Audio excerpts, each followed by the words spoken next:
Hi everyone, my name is Richard Diaz and welcome back to the IceCap Canadian Market Wrap. In this week's video, we'll be discussing Canada's Q4 GDP print. On the face of it, the data was poor, much worse than analysts' expectation. But the details, which we will cover directly in a second, were much more nuanced. The number wasn't as bad as it seemed. Unfortunately, the GDP print and the productivity data that came out along with it allow us the opportunity to recalibrate our expectations for Canada's economy going forward, and that's for much weaker growth. As usual, we start out with the headlines. So as some of you know, Canada's GDP contracted 0.6% in Q4.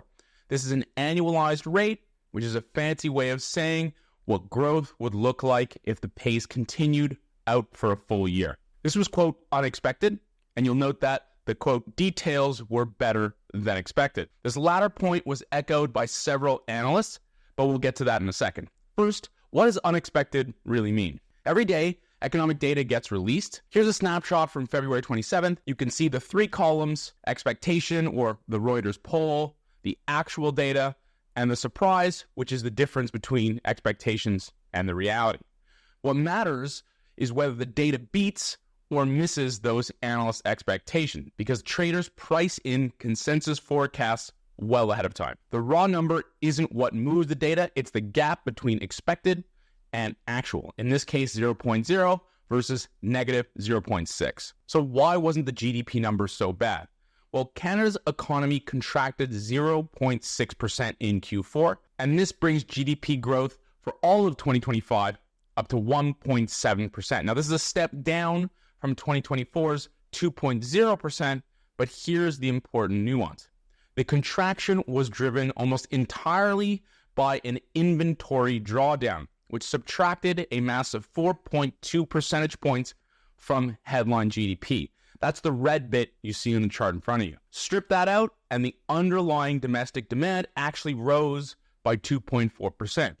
This was driven by consumer spending, which rebounded, exports, which accelerated, and of course, government spending, because Canada loves government that spends. Anyways, on the negative side, we had a fall in residential investment, goods spending declined for its second straight quarter, and non-residential construction also pulled back. So the upshot is an inventory contraction with a solid underlying domestic demand is very different from what a broad-based slowdown might look like. To give you an idea of how big the drag in inventories was, we strip out the other components from the previous chart, and as you can see, the 4.2% is a big number. What's more is we should expect that number to be a positive contributor to GDP next quarter as inventories are built back up. Such is the nature of things. This should also prepare you to be dubious of the inevitable cheerleading that will come from the CBC and others if and when GDP beats expectations in Q1 of this year. As a quick aside, some of you might be saying, inventories are not part of the big GDP formula that I've showed you here before. But in economics, according to the expenditure approach, investment doesn't just mean structures or equipment. It also includes changes in business inventories as companies build up their stockpile, which adds to GDP. And when they draw them down, as I've showed you, it subtracts from GDP. It is volatile, and so it is typically ignored for longer-term analysis. Think of it as working capital. So the bottom line is that the Q4 release wasn't a story of Canadians pulling back. It was about businesses drawing down on those inventories or stockpiles. But as regular viewers of this channel will note, this is only part of the story.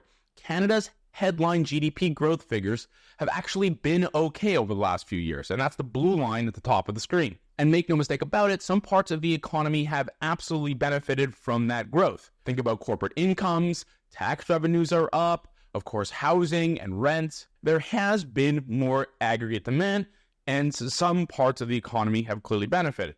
But the truth is that that growth was, in a way, kind of fake.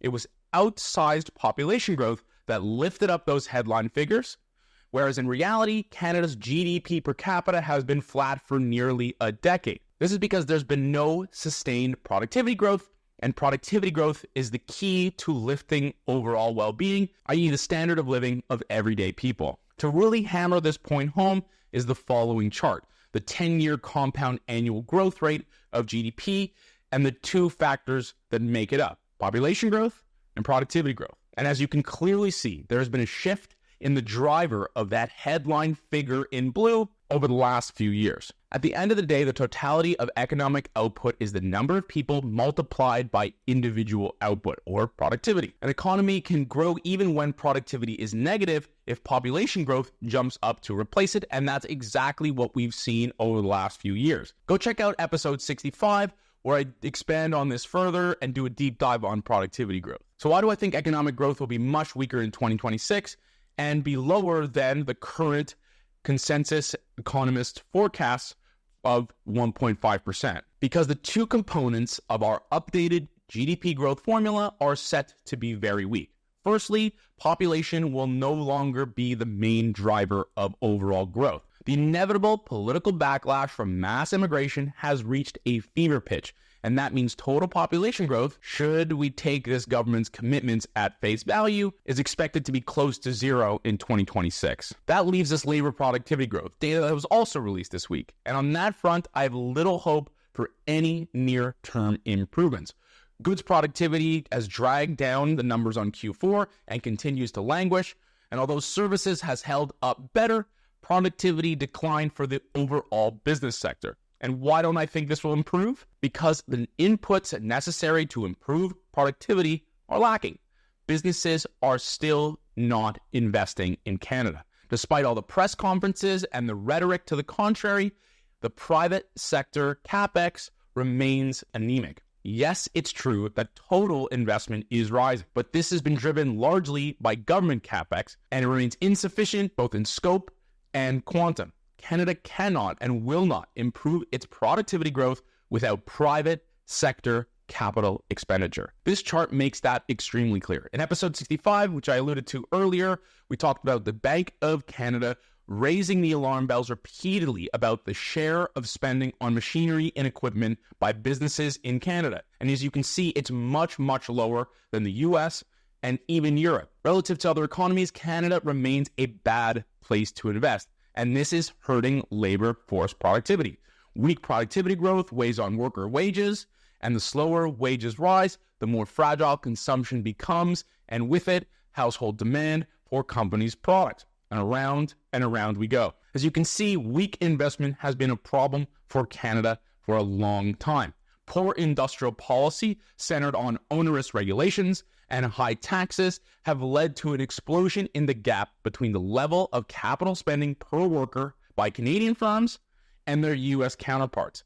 This decline in per capita investment is called capital shallowing, and it will continue so long as our leadership continues to misdiagnose Canada's problems. More public sector investment is clearly welcome, but it is private sector capital that is what matters and is what is desperately needed. What this means is that Canadians will likely continue to fall further behind in terms of standard of living. And you'll note from this chart that that's actually a new phenomenon. From 1994 to 2015, GDP per capita rose lockstep with that of America. And although we were in absolute terms lower than the US at the time, we grew in tandem with them. This gap in the standard of living is a relatively new phenomenon. So why do we as investors care? Well, in short, interest rate differentials. This is a very simplistic example, but all things being equal, when an economy is growing strongly, a central bank needs to keep interest rates higher in order to keep an economy from overheating. The better the growth, the higher the rates, and the more capital is attracted to that economy. Unfortunately, the opposite is true for Canada. Weak growth means lower interest rates, again, all things being equal, and that will put downward pressure on the loonie. All right, that's a wrap on this week's episode. Thank you again for watching. Please like, subscribe, and follow for more. And as always, we manage money for families all across Canada and the world, so please feel free to get in touch.